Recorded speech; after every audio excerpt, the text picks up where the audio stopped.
미나상 konnichiwa. 안녕하세요. 일본 선교사라서 어제 일본어 인사로 시작했습니다. 제가 지금 임신 9개월 맞이해서 조금 숨이 차요. 조금 숨이 차서 이제 선교 보고 나누다가 조금 힘들면 잠깐 쉬었다가 할 수도 있습니다. 양해 부탁드립니다. 성경 말씀 한 구절 읽고 제가 선교 보고를 시작하려고 하는데요. 마태복음 5장 43절부터 48절까지 말씀 조금 내용이 있는데요. 그래도 함께 읽고 시작하려고 합니다. 제가 읽겠습니다. 아니면 좀 기시면 다음 절 이렇게 같이 읽으실까요? 한 절씩. 제가 43절 읽으면 44절 이런 식으로 봉독해 주셔도 감사하겠습니다. 마태복음 5장 43절부터 48절 말씀. 제가 먼저 읽겠습니다. 또 내 이웃을 사랑하고 내 원수를 미워하라 하였다는 것을 너희가 들었으나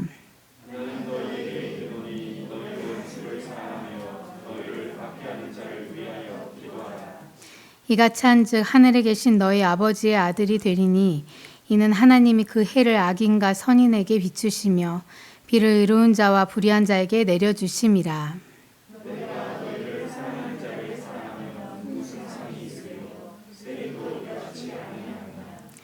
또 너희가 너희 형제에게만 무난하면 남보다 더하는 것이 무엇이냐? 이방인들도 이같이 아니하느냐? 그러므로 하늘에 계신 너희 아버지의 온전하심과 같이 너희도 온전하라. 아멘. 일본 선교 보고에 앞서서 일본 선교는 정말 사랑이란 단어를 빼고는 설명해 드릴 수 없는 선교지인 것 같아요. 그래서 이 말씀을 가지고 이제 제가 여러 가지 일본과 그 지역과 제가 이제 선교했던 선교 사역지 사진을 보여드리면서 나눌 텐데 그 중심 먼저 사랑으로 베이스 깔고 같이 이야기를 나눠볼까 합니다. 다시 한번 인사드리겠습니다. 김혜녹 선교사입니다. 안녕하세요. 저는 일본에 간 지는 예전에 20살 때 일본 동경에서 유학을 했었어요. 그때 처음으로 일본 선교의 비전을 받고 그리고 한국에 와서 일본 선교지로 나가야지라고 하면서 이제 고려신학교 성서신학과에서 공부를 하고 전도사 생활을 하다가 한 9년 정도 준비를 하다가 2015년도에 일본에 들어가서 고베개역파 신학교에 입학을 했고요. 3년 3개월 과정이었어요. 그래서 졸업을 하고 바로 도쿠시마 서부 교회라는 도쿠시마 지역에 있는 교회에서 5년 가깝게 사역을 하고 이번 출산 때문에 한국에 왔습니다. 먼저 여러분에게 일본에 대해서 간단하게 일본이란 나라는 어떤 나라인가라는 것을 여러분에게 조금 소개를 하고 싶어요. 너무 가까운 나라기도 하고 또 먼 나라라고도 하는데 여러분 뭐 역사적으로나 뭐 피부적으로나 일본 하면 굉장히 가깝게 느껴지기도 해요. 근데 사실 일본이란 나라를 잘 알지 못하신 분들이 굉장히 많습니다. 일본이란 나라는 어떤 나라인가? 일본도 한국과 동일하게 동일 민족이고 단일 민족이고 동일어 일본어를 사용하고 있어요. 수도는 도쿄이고 그리고 일본은 동아시아에 위치한 국가로 말씀드린 수도는 도쿄이고요. 일본은 태평양에 일본 열도의 4개의 섬을 4개의 섬과 작은 섬들이 이루어져 있는데요. 그게 유라시아판과 북미판, 그리고 태평양판, 그리고 필리핀판이 만나는 전 세계에서도 손꼽히는 지진 대국이라고 합니다. 일본의 면적은 여기 나와 있는데 한 3천만 정도 되는 3천만 헥타르트 정도 되는 면적을 가지고 그 세계 면적 62위권에 있고요. 한국 면적보다 한 3배 정도 아시는 분들도 있는데 3배 정도 큰 나라입니다. 그리고 인구는 작년에 이제 조사한 결과 1억 2,006만 이렇게 점점점 이렇게 있고요. 종교로서는 이제 신도와 불교, 기독교 이렇게 나와 있긴 한데요. 기본적으로 일본은 대부분 신도와 불교의 나라라고 많이 알려져 있습니다. 그리고 기독교는 1% 안 된다고 많이 알고 있는데 대부분 정확하게 얘기하면 0.66 정도, 0.66 정도의 기독교인들이 있고요. 현재 한 120만 개의 크고 작은 신사가 각 지역에 있습니다. 제가 살고 있는 지역에도 정말 바로 옆에 작은 이렇게 신사 같은 게 모셔져 있어요. 교회를 이렇게 쳐다보면 교회 앞쪽으로 이렇게 신사가 보이는데 그렇게 정말 많은 신사가 모셔져 있고요. 여기에서 숭배 대상으로 하고 있는 신이 무려 100만 가지에 이른다고 합니다. 그래서 일본은 좀 다신교라고 해서요. 한국에서 이제 기독교 하면 하나님만 믿는데 일본에서는 교회도 한 번씩 나가고 그리고 뭐 장례 누가 이제 가족 장례가 있을 때는 불교장으로 드리고 또 결혼할 때는 기독교식으로 결혼하고 또 태어날 때는 신사에서 예배하고 이런 식으로 여러 다신교가 모여 있는 것이 일본입니다. 그리고 제가 지금 학교를 졸업하고 이제 간 곳이 도쿠시마, 시코쿠 안에 있는 도쿠시마라는 곳이에요. 여러분들이 일본 지도나 또 지역에 대해 잘 모르실 것 같아서 준비를 했는데요. 일본이 이렇게 길게 되어 있는 나라입니다. 4개의 섬이 있는데요. 보시면 좀 나눠져 있는 섬이 있죠. 위에 홋카이도랑 여기 도호쿠랑 있는 큰 지역. 이게 큰 중앙 지역인데 이것도 섬이에요. 섬이고 그 밑에 시코쿠라고 되는 빨간 부분이 시코쿠고요. 그 밑에 큐슈 지역. 이게 4개의 큰 섬으로서 이루어져 있는데 저는 여기서 시코쿠라는 빨간 지역에 있는 여기 시코쿠 안에 보시면 도쿠시마라고 보이시나요? 도쿠시마라고 보이시죠? 예, 거기가 제가 들어가서 사역을 하고 있는 곳입니다. 근데 이 도쿠시마는 일본에서도 인지도가 제일 밑에서 한 2번째, 3번째 정도 돼요. 그래서 사실 일본 사람들도 저 도쿠시마에 있습니다. 그럼 도쿠시마가 어디죠? 하거나 도쿠시마 잘 못 들어봤는데 할 정도 일본 사람도 도쿠시마를 잘 몰라요. 그러니까 정말 아주 시골 중에서도 깡시골에서 제가 있습니다. 그리고 도쿠시마에 대해서 조금 그래도 어필을 하자면 제가 한 5년 가깝게 있었는데요. 도쿠시마에는 도쿠시마 섬 안에 아까 전에 먼저 보여드렸던 거에 보면 도쿠시마에 이렇게 4개라고 되어 있는데 4개 중에서 3번째로 큰 지역이고요. 그리고 산이 한 70% 정도 돼요. 위로 산 70% 돼서 그 아래쪽에 있는 지역이 사람들이 살고 있어서 한 70만, 도쿠시마 캔은 한 70만 정도 모이고요.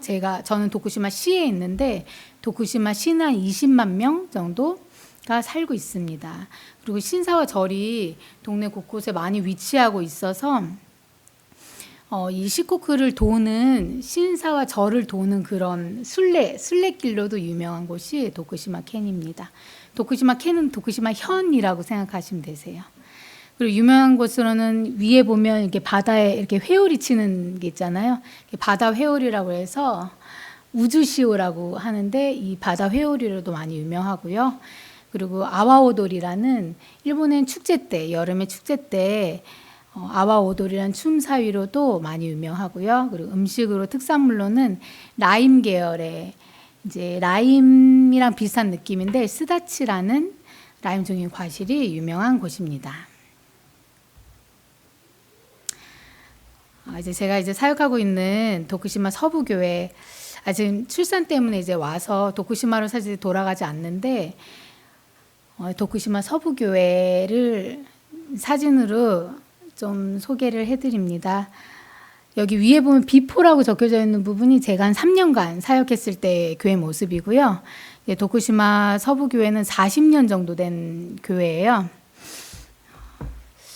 40년 정도 된 교회인데 계속 40년간 한 번도 페인트 칠을 한 적이 없어서 정말 엄청 제가 갔을 때 깜짝 놀랄 정도로 좀 공장 같은 그런 느낌이었어요. 건물 자체는 굉장히 크고 그래도 안에 이제 예배당도 잘 되어 있었는데 한 번도 페인트 칠이나 공사를 한 적이 없어서 남들이 보면 좀 폐가 같은 그런 느낌이에요. 지금 사진이 그나마 예쁘게 나왔는데 위에 보면 그래서 한 3년간 제가 이곳에서 사역하다가 2020년도 연말에 2020년도 11월, 12월 그때에 정말 은혜 가운데서 페인트 칠을 하고요.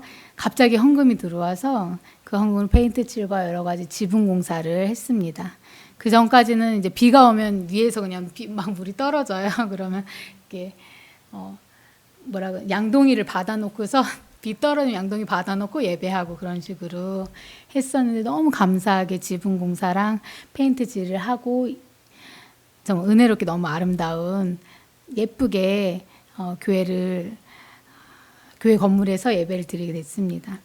저는 고백의파 신학교 아까 말씀드린 고신 교단이랑 자매 결혼되어 있는 신학교인데 여기서 졸업을 하고 2018년 7월 18일에 도쿠시마 서부교회에 담임 목회자 이제 선교사인데 담임 목회자로 부임해서 왔습니다. 여기가 이제 저희 페인트 칠하고 이제 성도들이랑 같이 찍은 사진이고요. 제가 왔을 때 예배 드렸던 모습 사진을 준비를 했는데요. 40년 정도 된 교회이고 그리고 20명 지금 한 20명 정도 모이는데 제가 왔을 때는 한 16명, 17명 정도 모이는 교회였어요. 그리고 60대 분들이 가장 많이 있었고요. 60대랑 70대, 80대 분들. 연령층이 많이 높아요. 일본 교회가. 그리고 미혼자분들이 몇 분 계셨고 이혼 가정이 한 4가정 정도 있는 교회였습니다. 그래서 여러 가지 상처가 많은 교회였고 제가 오기 전에 있던 목사님과 이제 교회 성도랑 좀 큰 다툼이 있어서 그때 한번 분열이 있어서 좀 상처받은 성도들이 많이 있었어요.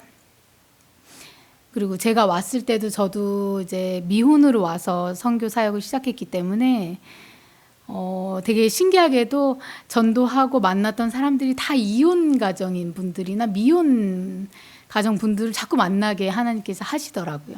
그래서 점점 이혼 가정이 많이 늘어서 이혼 가정이 한 4-5가정 정도 모이는 교회였습니다.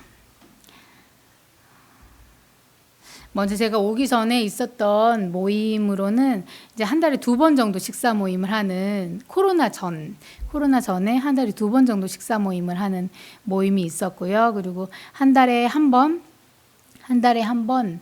이제 일본에는 남자회 여자회라는 모임이 있어요. 남자회 여자회라는 모임이 있는데 그 모임을 합동으로 드리는 합동 모임을 넷째 주에 함께 했습니다. 그때 뭐 성경 공부를 한다든지 그런 식으로 했었고요. 그리고 1년에 2번 부활절과 성탄절 때 크게 이제 모임을 갖는 모임이 있었습니다. 그리고 한 달에 한 번 생일 파티는 제가 왔을 때부터 하기 시작했는데요. 이렇게 큰 모임이 없고 그냥 주로 예배 모임하고 한 달에 2번 식사하고 1년에 2번 행사, 부활절과 성탄절 이렇게 모임을 하고 있었습니다.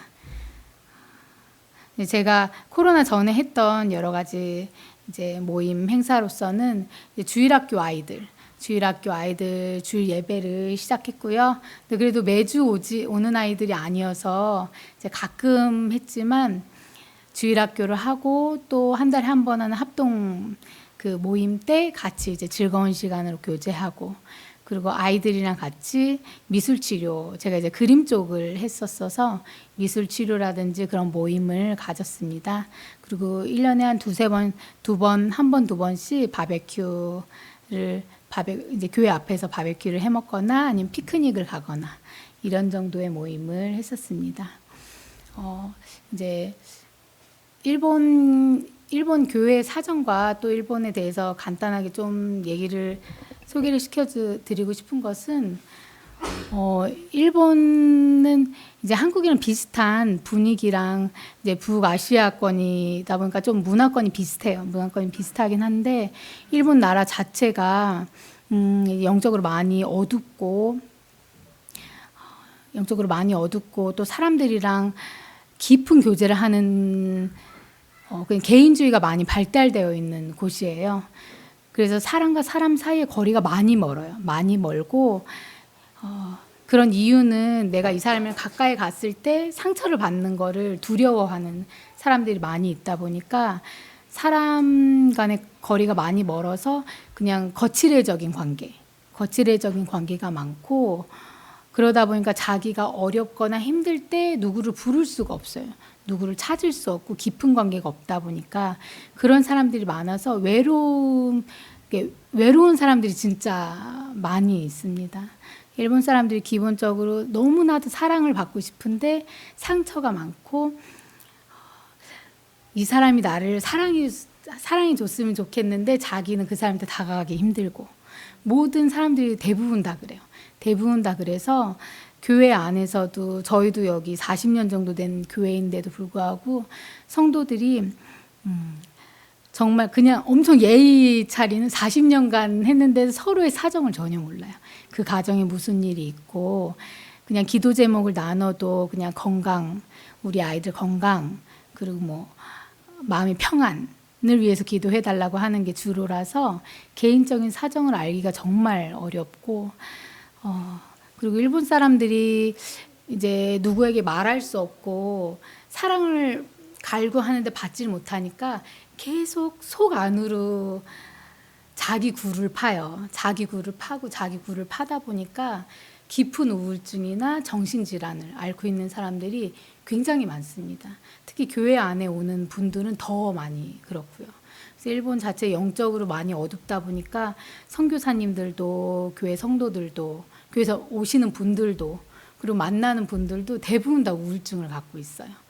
그래서 사실 선교사님들 중에서도 한 3명 중 1분 정도는 우울증을 앓고 있는 분들이 많아서 친하게 지내는 여자 목사님들이나 일본 분들도 다 이제 정신과 치료를 받으시면서 약을 드시면서 목회하시는 분들이 주로고요. 저도 있는 동안 정말 깊은 우울증 한 2년간 저도 2년간 좀 우울증 같은 오늘 이제 설교 말씀이 연민이라고 해야 되는데 깊은 자기 연민에 빠진 적이 있었어요. 그래서 그때 정말 이게 진짜 빠져나오기 쉽지 않고 진짜 하나님밖에 구할 수 없는 영적으로 정말 많이 침체되어 있는 곳이 일본 땅이에요. 일본 땅이라서 이제 교회에 가서 사람들을 만나도 대부분 많이 어둡고 밝은 분들도 있긴 한데 이제 교제를 하고 또 이야기를 하고 해도 생기가 없다고 해야 되나? 일본 성도들이나 일본 사람들이 생기가 많이 없어요. 생기가 많이 없어서 저도 이제 가서 많이 안아주고 많이 이제 사랑한다고 표현해주고 하는데도 이 사람들이 계속 더 받고 싶고 자기는 사랑을 주고 가까이 가면 상처받지 못하지만 이 사람이 나를 사랑해 주니까 자꾸만 받고만 싶어 하는 거예요. 그러니까 그게 정말 끝이 없어요. 끝이 없는 목회인데 선교인데 저도 사랑을 주고 위로를 주고 하다 보니까 고갈이 되는데 이 정말 영적으로 싸우지 않으면 그 고갈이 끝나질 않아요. 그러니까 정말 이제 한국 땅에서 저희가 주일날 한 번 예배를 드리고 은혜를 받고 주중에 뭐 수요기도회나 금요 철야 때 한 번 와서 또 말씀이나 함께 이렇게 통성기도하면서 말씀 하나님을 만나고 예수님 만남으로 마음이 좀 뜨거워지면 한 주를 기쁘게 살 수 있어요. 한 주를 기쁘게 살 수 있는 은혜의 힘이 있는데 일본 땅에서는 제가 하루를 기도를 안 하면 그 다음 날은 바로 영적으로 다운이 와요. 그럼 정말 한 이틀 혹시나 제가 바빠서 이틀 정도만 좀 하나님 만나는 시간에 좀 소홀히 하면 바로 우울감이 와요. 이게 정말 영적 싸움이 매일매일 끊이지 않는 게 정말 365일, 1년, 2년 계속 이어지는데 정말 감당할 수 없는 선교지. 그래서 선교사의 무덤이라고도 많이 하는데 제가 그거를 일본에 있는 이제 9년 거의 만 9년 거의 한 10년 정도 사이에 정말 깊이 느꼈습니다. 정말 많이 깊이 느꼈고 내가 기도하지 않으면 죽는다. 내가 죽을 수도 있겠다.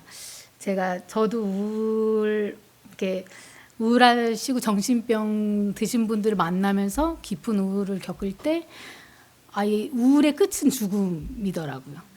우울이 많이 심해지면 죽음을 바라보게 돼요. 그게 내가 기도하지 않으면 죽는다라는 마음으로 그렇게 기도를 했던 것 같아요. 근데 그곳이 일본 땅이고 선교사도 목사도 예외가 아니었어요. 정말 그게 쉽지 않은 땅이었습니다. 그리고 제가 이제 코로나 전에 했던 이제 교회에서 전도 사역을 했던 모형은 세 달에 한 번 좀 찬양의 기쁨을 같이 나누고 싶어서 예배 후에 찬양 시간을 가졌어요. 그때 예배 후에 찬양 시간을 가졌고, 그리고 제가 한국어 교실과 요리 교실을 했었는데 한국어 교실에서 만난 이제 두 가정 중에 한 가정이 이제 이혼 가정이었고 두 가정의 자녀들과 쭉 거의 3년 넘게 한국어 교실과 요리 교실을 함께 했었는데요. 그분들이 이쪽에 지금 위에 있는 두 사진에 있는 아직 다 없는데 여기 밑에 보면 한국어 교실에서 한국어 찬양을 연습했어요. 한국어 찬양을 연습해서 교회에 조금이라도 나오게 하려고 세 달에 한 번씩 교회에서 발표를 시켰습니다. 한국어 찬양 발표를 시켜서 함께 이렇게 한국어 찬양으로 예배 후에 찬양 시간대 섬기면서 예배 나올 수 있도록 인도했고요. 이 가정은 정말 끝까지 함께 깊이 교제했던 가정이었는데 여기 있는 여자 학생이 있거든요. 제 옆쪽으로 서 있는 하늘색 옷 입은 여자 학생, 한국어를 너무 사랑해서 지금 한국으로 유학을 와 있습니다. 지금 와 있는 상태고요. 그리고 저희 부모님이 한번 2019년도에 오셔갖고 삼계탕 요리 교실을 했었어요. 그때 삼계탕 만들어서 한 40인분을 만들어서 그때 한 30명 가깝게 와서 함께 삼계탕을 먹으면서 교제했던 사진입니다. 그리고 코로나가 제가 2018년도에 부임했는데 2020년도부터 터졌잖아요. 그러니까 사실은 한 1년 조금 사역하다가 갑자기 코로나가 터져서 이런 사역이 하나도 못하게 되었어요. 하나도 못하게 되었는데 그 안에서 또 하나님의 역사가 있었다고 생각합니다. 그 이후로는 큰 사역을 할 수 없고 뭔가 행사를 할 수 없어서 기본적으로는 신방 사역, 가정 찾아가서 만나고 또 가정 예배 드리는 사역을 주로 했었는데요. 그 중에 여러분들 같이 나누고 싶은 거는 제일 끝에 이제 산 쪽에서 찍은 사진 가정인데요. 여기 두 가정이 전부 다 모자의 이혼 가정이에요. 왼쪽에 둘과 오른쪽에 둘 있는 가정이 다 모자로 이혼 가정인데요. 왼쪽에 그 두 분, 엄마와 아들을 제가 2020년도 초에 만났습니다.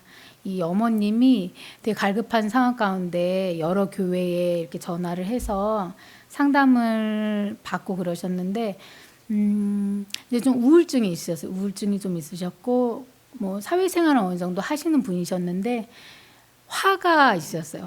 마음에 화가 있어서 예전에 이제 한 10년 정도 교회를 다니시면서 열심히 신앙생활을 하셨던 분인데 교회 안에 상처를 받고 그 후에 한 10년 정도 교회를 떠나서 있었지만 하나님께서 분명 구원이라는 걸 알고 있어서 자기가 화가 나고 힘이 들면 자꾸 교회에 전화를 하시는 거예요.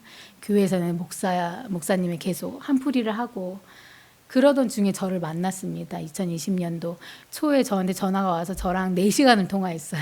전화로 4시간 통화했는데 그때 이분이 막 소리를 지르시고 막 울고 불고 하면서 그 같이 얘기하고 그 다음에 제가 만나자 해서 한번 교회로 찾아오셔서 그때도 한 4시간 정도 이제 좀 분노가 있으신 분이라서 한번 분노가 차면 소리를 막 지르세요. 소리를 막 지르시고 좀 뭐라고 해야 되나 좀 무섭게 위협을 한다고 해야 되나 그런 게 있으셨는데 그게 좀 가라앉으면 다시 또 되게 상냥하게 또 이야기하시고 또 예의 바르게 하시는데 자기가 또 한번 분이 차면 참을 수 없는 그걸로 저한테 화를 내는 건 아니지만 자기 한탄을 막 소리를 지르고 막 길거리에서도 막 소리를 지르세요.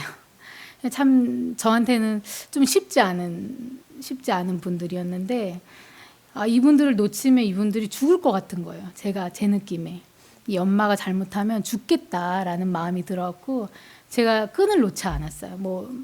그래서 교회에 나오기는 좀 힘들다 하셔서 이분이 산속 깊이 도쿠시마 그 현 깊이 사셨는데 한 1시간 반 정도 차로 가면 있는 곳이라서 이 이혼 가정 이분들은 나중에 저희 교회 세례 받으신 분들 이 이혼 가정 분들과 같이 한 여러 번 한 달에 한 번씩 그 교회 가서 가정 예배를 드리시고 가정 예배를 함께 드리고 이야기를 나눴습니다. 근데 이제 전화로 자주 연락이 와요. 자기가 무슨 일이 있거나 화가 나거나 그러면 저한테 전화를 와서 또 막 소리 지르시고 제가 전화를 안 받으면 또 이제 카톡으로 장문의 글을 보내요.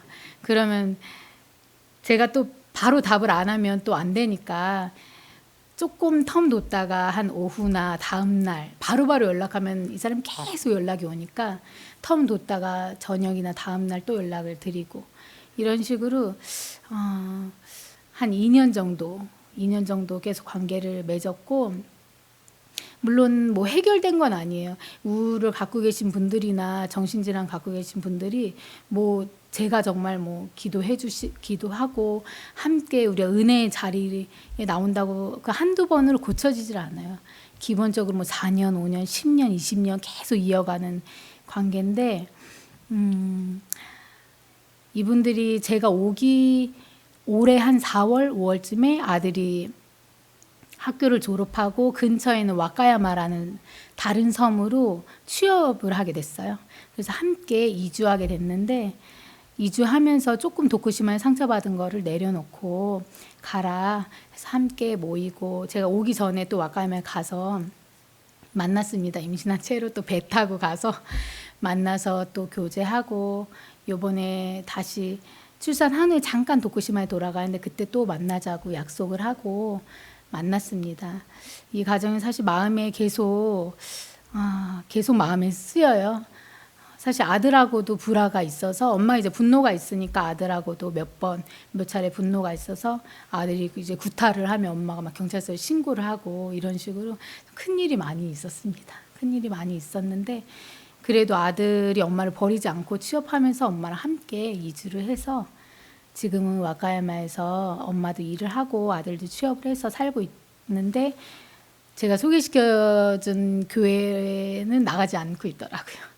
나가지 않고 있는데 일단은 또 연락을 하면서 함께 제가 다른 지역으로 옮기더라도 계속 관계를 맺고 싶은 가정입니다. 그리고 제가 코로나 중에 가장 크게 사역을 계속 이어왔던 건 청년부 모임 예배입니다. 네, 저는 사실 어린이 선교에 비전이 있었어요. 이제 한국에서도 영화부 전도사로 2년 정도 있으면서 어린이 아이들에게 교육이 얼마나 중요한지 많이 생각을 해서 그곳에서 주일학교를 많이 하고 싶었어요. 주일학교를 많이 하고 싶었는데 하나님께서 어떻게 이상하게 한국어 교실이나 모임에서 자꾸만 청년들을 보내시더라고요. 청년들을 보내셔서 매주 나오는 청년들은 한 2명 정도 있었는데 그 대신 모임을 하면 모이는 사람이 한 5, 6명 정도 있었어요. 일본에서는 특히 시골에서 이렇게 작은 교회에 젊은 청년이 모이는 게 쉽지 않거든요. 그래서 하나님께서 나에게 청년 사역을 하라고 하시는구나 해서 그때부터 모이기 시작했던 청년부 모임이 2020년부터 한 2년 반 정도 매달 꾸준하게 이제 외부에서도 모이고 이렇게 낚시도 다니고 도쿠시마가 낚시가 정말 잘 되거든요. 바다랑 강이 많아서 낚시도 다니고 같이 동물원도 다니고 하면서 친분을 쌓고 그런 중간에 같이 예배도 하고 찬양도 하고 하면서 청년들이랑 많이 교제를 했습니다. 근데 일본 청년들은 기본적으로 자신감이 많이 없어요. 이제 시대가 흐르면서 좀 청년들이 조금 자신감이 뭐 한국 청년들도 막 뭔가 막 자신감 있게 새로운 거를 막 하고 하는 게 많이 조금씩 바뀐다고는 하지만 일본 청년들은 특히 더 자신감이 많이 없어요. 자신감이 많이 없고 말을 시키고 해도 대답이 잘 안 돌아오고 1년 정도 사귀었는데도 1년 정도 매달 만나고 모임을 했는데도 서로 대화를 안 해요. 제가 참 답답한데 다 많이 답답했는데 서로 대화를 안 하고 너무 예의만 갖추는 거예요. 물론 성격마다 달라요. 성격마다 그렇지 않은 사람들도 많이 있지만 제 청년 모임을 왔던 청년들은 다들 수줍음을 많이 타고 그래서 1년 정도 매달 만났는데도 서로가 서로에게 이렇게 친근하게 말을 걸고 서로 막 이렇게 개인적인 이야기를 하는 게 쉽지가 않았어요. 쉽지가 않아서 그 사이를 조금 더 돈독하게 하기 위해서 많이 애를 썼고요. 그 안에서 저희 교회에 나왔던 청년, 아까 그 모자라고 했던 키 큰 청년 있잖아요. 그 청년 이제 세례를 받고 그 후에 점점 신앙이 자라면서 올해 1년간 성경 일독을 교회에서 했었는데 6개월 만에 성경을 2번이나 읽은 거예요. 이독을 하고 하루에 50장씩. 회사를 마치고 돌아와서 집에 와서 50장씩 성경을 읽었대요. 그러면서 하나님, 자기가 굉장히 수줍음이 많은 청년이었는데 하나님께서 나를 인도하신다 그런 고백을 하는 거를 들으면서 제가 참 너무 마음이 막 뿌듯하고 너무 많이 기뻤습니다.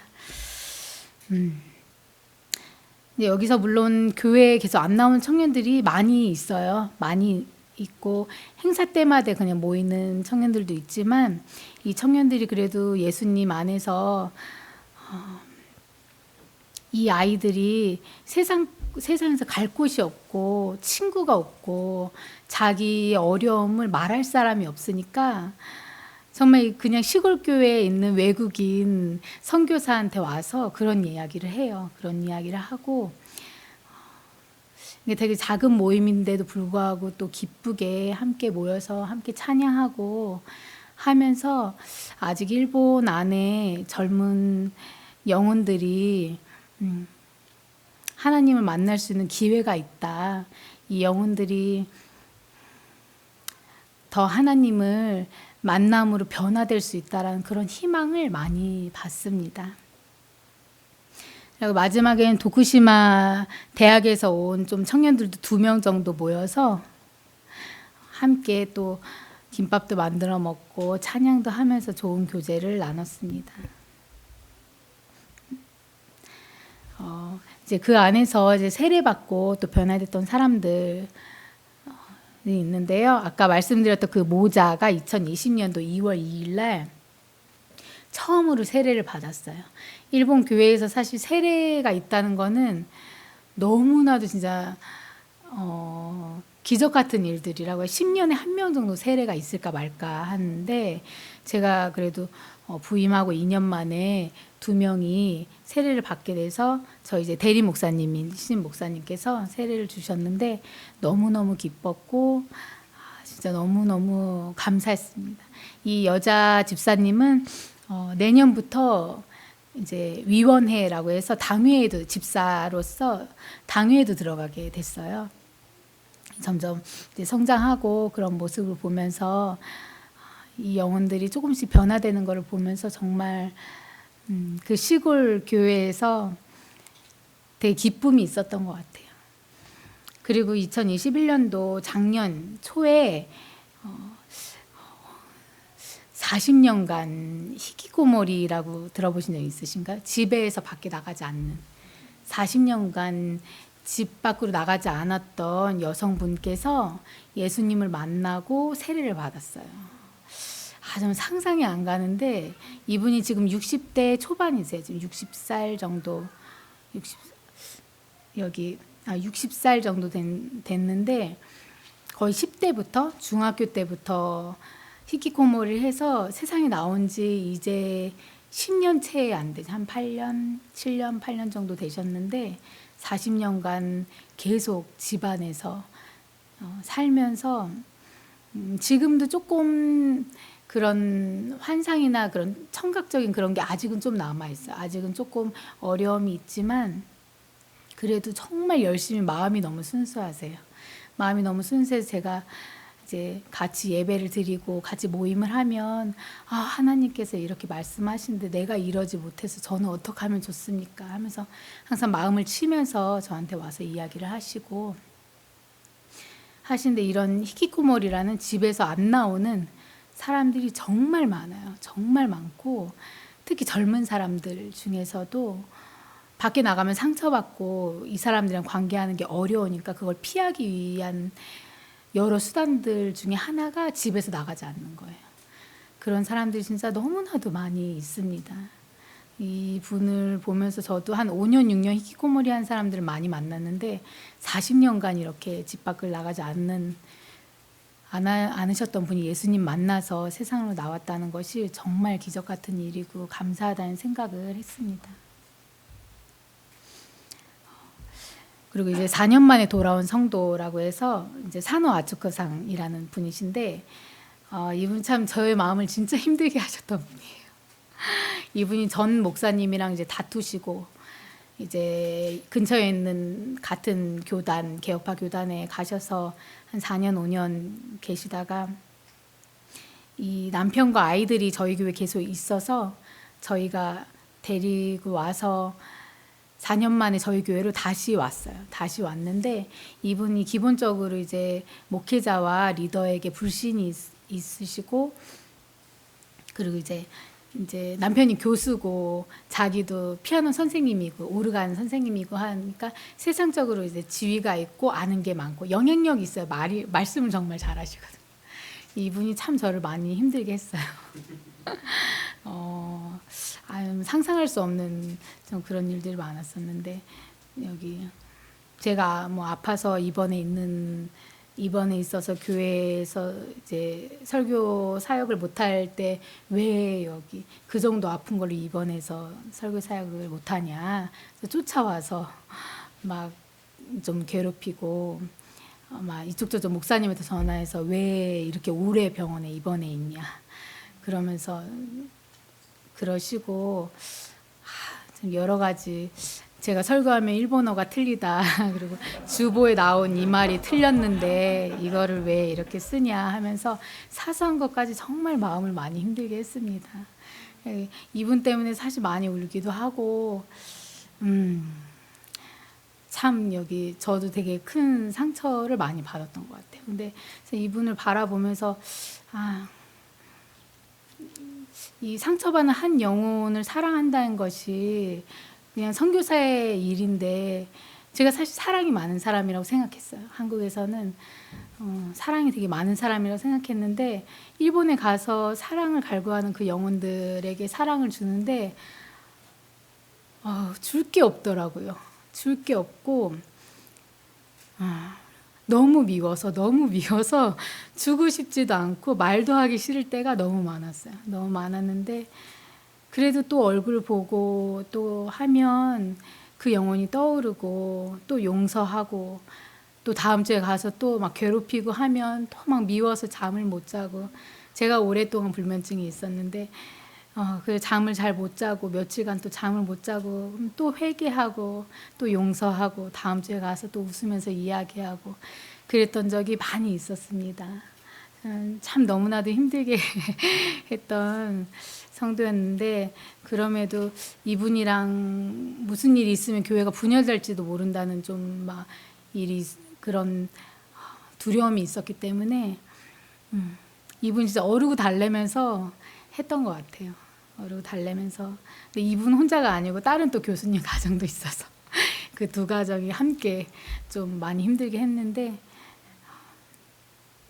그래도 이분들이랑 제가 계속 겪으면서 저도 신앙적으로 많이 하나님 앞에 무릎을 꿇으면서 많이 성장을 했던 것 같아요. 하나님께서 나에게 주신 정말 가시와 같은 어떻게 보면 나의 성장을 위해서 하나님이 꽂아주신 사람이구나라는 그런 마음도 많이 갖게 되었습니다. 일본을 향한 기도 제목을 함께 나누고 싶은데요. 일본 안엔 정말 상처받고 위로가 필요한 일본인들이 너무나도 많이 있습니다. 상상할 수 없을 정도로 만나는 사람마다 다 상처받고 만나는 사람마다 다 여기 우울증과 마음의 병이 있는 사람들이 대부분이라서 그 사람들에게 진짜 줄 수 있는 게 예수님의 사랑인데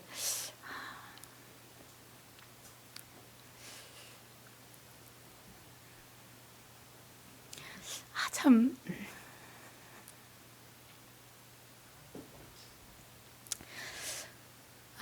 예수님의 사랑이 사실 너무나도 큰데 그 예수님의 사랑을 제가 알고 있으면서도 그들한테 주는 게 참 너무 힘들었어요. 하나님이 주시는 그 사랑을 저도 주려고 많이 노력하고 많이 했는데 그 사람들은 끝이 없더라고요. 더 받고 싶어 하고 위로가 끝이 없고 끝이 없는 것 중에 언제까지 이 사람들에게 어떻게 해야지 이 사람이 위로를 받을 수 있을까, 내 힘으로 어떻게든 해보려고 많이 노력을 했던 시간들이 있었습니다. 근데 정말 그분들에게 정말 사람의 사랑이 아니고 예수님의 사랑이 진짜 너무나도 꼭 필요해요.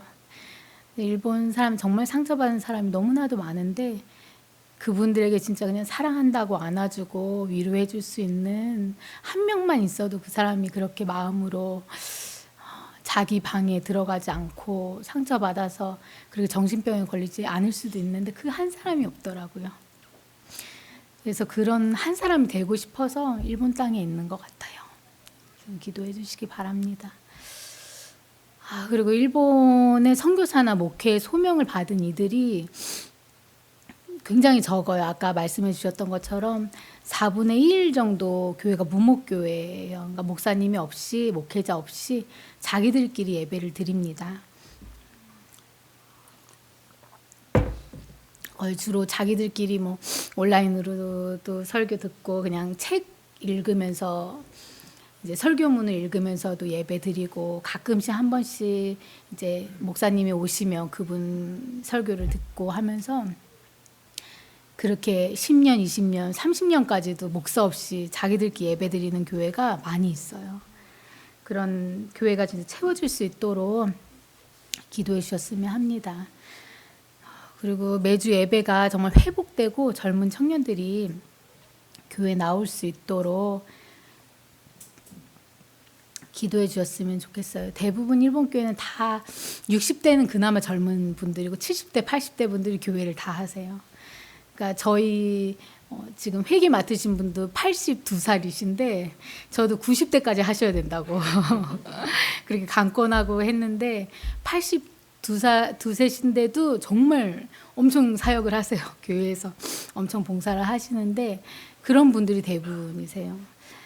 그래서 조금이라도 젊은 사람들이 교회 나올 수 있도록 기도해 주셨으면 좋겠고요. 이게 참 교회 안에서 예배 회복이 안 되고 정말 은혜의 자리가 매주 일어나지 않다 보니까 신앙 계승이 잘 안 돼요.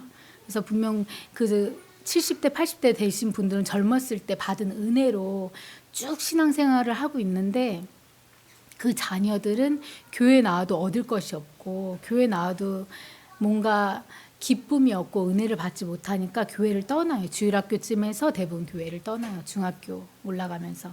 그래서 대부분 그 가정의 자녀들이 교회에 거의 안 나오는 경우가 많이 있고 저희 교회에도 대부분 가정이 그런 가정이에요.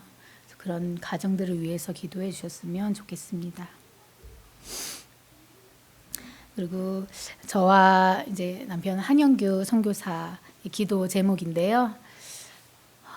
저희가 일본에서 선교를 길게 하다 보니까 이제 일적인 사역으로 갈 때가 많이 있더라고요. 그냥 계속 톱니바퀴 돌아가듯이 주일 예배를 드리고 또 사람들을 만나고 하는.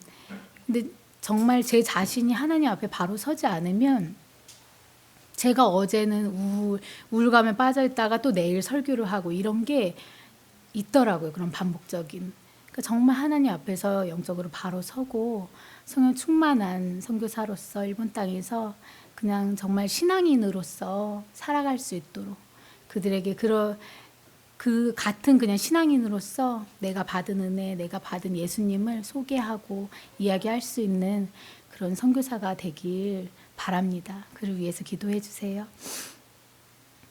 그리고 이제 제가 남편 이제 한영규 선교사 작년에 사실 결혼했는데 여러분 잘 모르실 것 같아요. 간단하게 소개를 하면 한영규 선교사는 이제 외할아버지가 사실 고려신학교를 졸업하시고 이제 나중에 이제 하나님의 성회 쪽으로 가셔서 이제 초기 목사로서 사역하시면서 7개 정도 교회를 세울 정도로 많은 사역을 하시다가 일본 강점기 그 시대에 이제 고문 당하시고 순교하신 순교사님이세요. 순교하신 순교자 목사님이신데 그 순교하신 목사님의 막내딸이 남편과 같이 일본에서 선교를 90년대에 이제 한영규 선교사가 만 8살 때 일본에 와서 선교를 했고요. 어떻게 보면 일본에서 고문당해서 순교하신 그 외할아버지가 순교를 고문당한 그 나라에서 이제 그 손자인 아들은 초등학교 때부터 쭉 이제 학교에서 일본에서 사는 참 되게 하나님의 인도하심 참 신기하다 할 정도 부모님이 일본에서 35년간 사역을 하시고 또 아들도 쭉 35년간 일본에서 살았는데요. 그 한영규 선교사는 일본 선교를 하고 싶지 않아요. 사실은 일본에서 이제 신학을 하긴 했지만 나중에 이제 영국이랑 중동에서 잠시 세계 선교 쪽에 있다가 저를 만나면서 다시 일본 선교를 하게 들어왔습니다. 그래서 작년에 일본에 들어오면서 역시 하나님께서 자기를 동안 일본 선교의 계획이 있음을 다시 확신하고 들어와서 남편은 오랜 기간 거의 교포처럼 이제 교포로서 살았기 때문에 일본 사람들과 엄청 능통하게 모국어니까 일본 사람들 대하는 게 정말 달라요. 그래서 이 사람 정말 일본 선교를 해야 된다라는 저도 함께 비전을 갖게 되었고요. 그래서 이제 원래 나왔던 신학교 쪽에서는 제2교포 선교를 많이 하고 있었는데 물론 제가 얘기하니까 좀 다를 수 있지만 일본인 선교를 하기 위해서 일본 신학교에 내년에 다시 들어가게 되었습니다.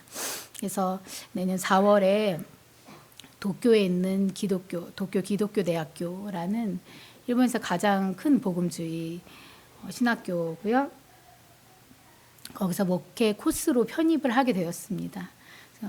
한영규 선교사가 온전히 하나님의 인도하심을 받아서 그 신학교 생활과 또 전도사 생활을 잘 감당할 수 있도록 기도해 주셨으면 좋겠고요. 그리고 제가 내년 1월 31일 날 이제 태명이 기적인데요. 아들입니다. 귀여운 아들인데 아들 출산 예정이 있습니다. 순조롭게 잘 주원해서 건강히 순산하고 회복할 수 있도록 기도해 주셨으면 좋겠습니다. 저도 출산 후에 내년 7월쯤에 남편 있는 동경 쪽으로 이제 같이 들어가서 잠시 저는 1년 정도 안식년을 가지려고 하는데 이제 출산 후에 몸의 회복과 그 후에 이제 모목교회가 워낙 많다 보니까 사역할 곳은 너무 많이 있거든요. 그래서 목회 사역을 잘 또 연결돼서 일본 교회에서 또 사역하는 그 사역을 위해서 기도해 주셨으면 좋겠습니다. 생각보다 시간이 많이 갔네요. 네, 자 여기까지고요. 여러분 기도 제목과 또 일본 선교와 또 간단하게 나눴지만 일본 교회를 위해서 기도해 주셨으면 좋겠습니다. 감사합니다.